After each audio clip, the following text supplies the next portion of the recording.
Dalam nama Bapa dan Putra dan Roh Kudus. Amin.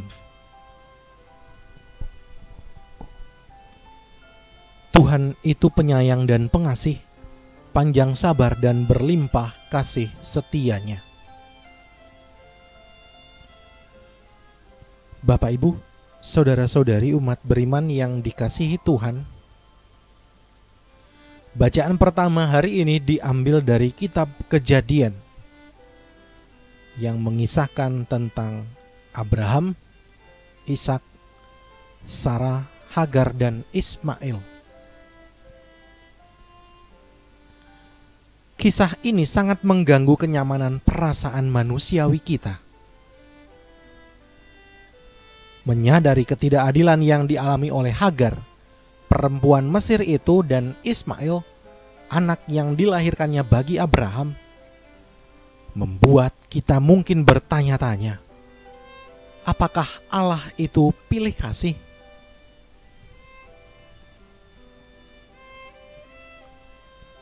Allah tidak menghendaki yang jahat terjadi pada siapapun. Ia berada di pihak semua manusia tanpa kecuali. Nyatanya, dikisahkan bahwa Allah tetap menjaga Hagar dan Ismail. Bahkan Allah menjanjikan Ismail bangsa yang besar. Allah berada di pihak setiap orang, menjadi pembela manusia dari kekuatan gelap dan jahat. Juga di seberang wilayah orang beriman dan di masyarakat yang berbeda keyakinan.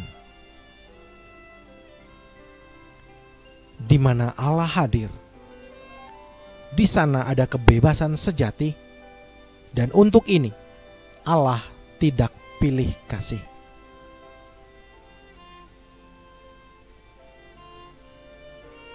Mengawali renungan kita hari ini, mari kita sadari bahwa kita adalah manusia yang penuh dosa dan salah.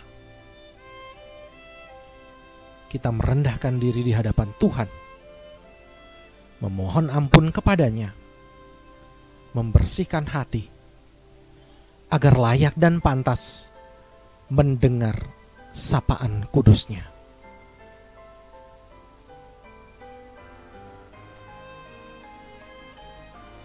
Haleluya, haleluya, haleluya. Atas kehendak-Nya sendiri, Allah telah menciptakan kita dengan kebenaran, agar kita menjadi yang pertama dari ciptaannya. Haleluya, haleluya, haleluya.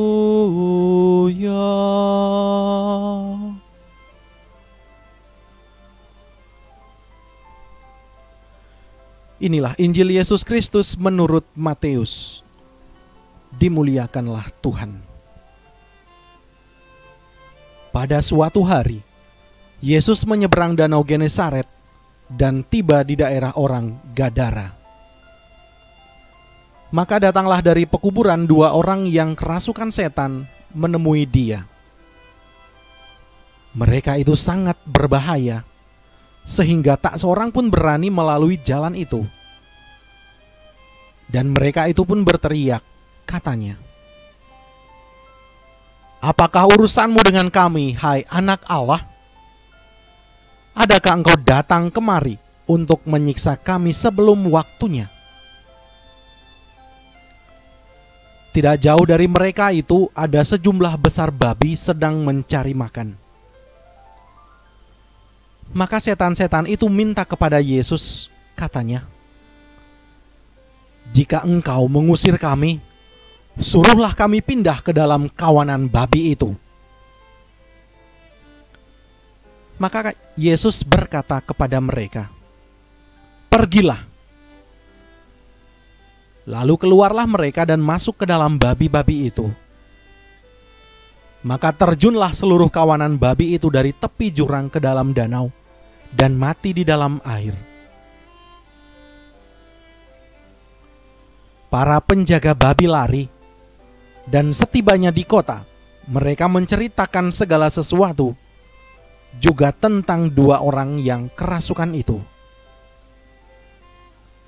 Maka keluarlah seluruh kota mendapatkan Yesus, dan setelah berjumpa dengan Dia, mereka mendesak supaya Ia meninggalkan daerah mereka.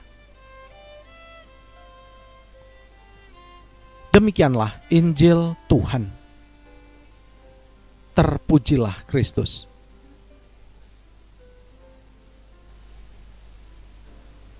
Yesus peduli dan berkuasa.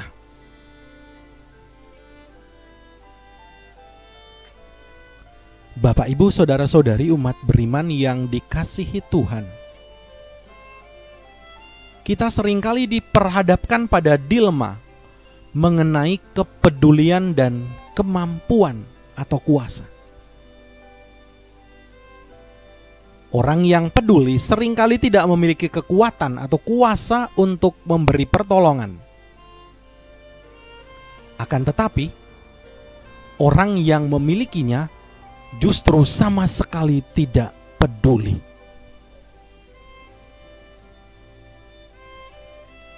Kita bersyukur bahwa Allah kita bukanlah Allah yang seperti ini. Dua perikop ini merupakan bagian dari serangkaian mujizat yang dilakukan Yesus di dalam pelayanannya sebagai Mesias.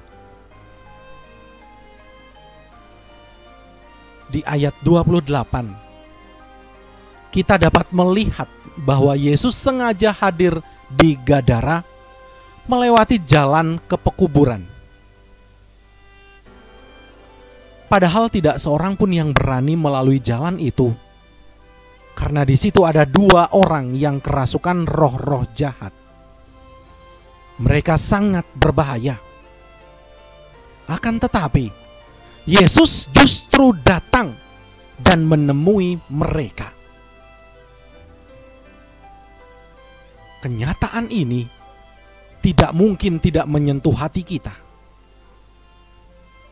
Yesus datang ke tempat yang tidak ingin didatangi siapapun untuk menemui orang-orang yang tidak ingin didekati siapapun. Bukan hanya itu, Yesus langsung dengan otoritasnya mengusir roh-roh jahat yang merasuk kedua orang itu. Roh-roh jahat tunduk kepada kuasa Yesus. Tindakannya itu menunjukkan bahwa Dia peduli dan berkuasa.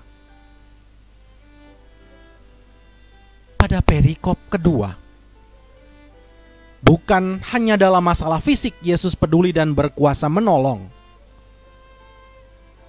Dia juga peduli atas masalah rohani manusia dengan mengampuni dosa orang lumpuh tersebut.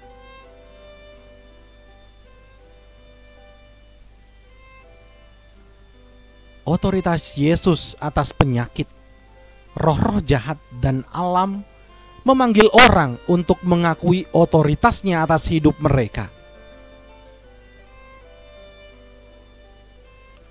Melalui mujizat-mujizatnya, Ia menyatakan diri sebagai satu-satunya Tuhan yang berdaulat atas hidup manusia, satu-satunya yang dapat menyelamatkan hidup kita dari segala belenggu yang mengikat dan menghancurkan hidup kita. Sungguh indah, bukan? Ia peduli, Ia datang, dan Ia memulihkan.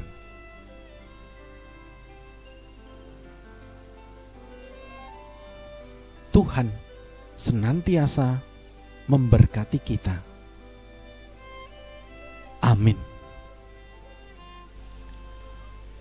Marilah kita berdoa.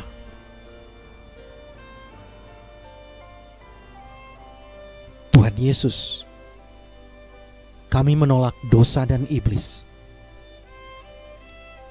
Lanjutkanlah memimpin kami agar semakin dekat dengan Engkau dan memimpin kami kepada kemerdekaan lengkap yang telah Engkau menangkan bagi kami. Biarlah Roh Kudus-Mu menerangi kami selagi kami menjalani kehidupan sehari-hari kami,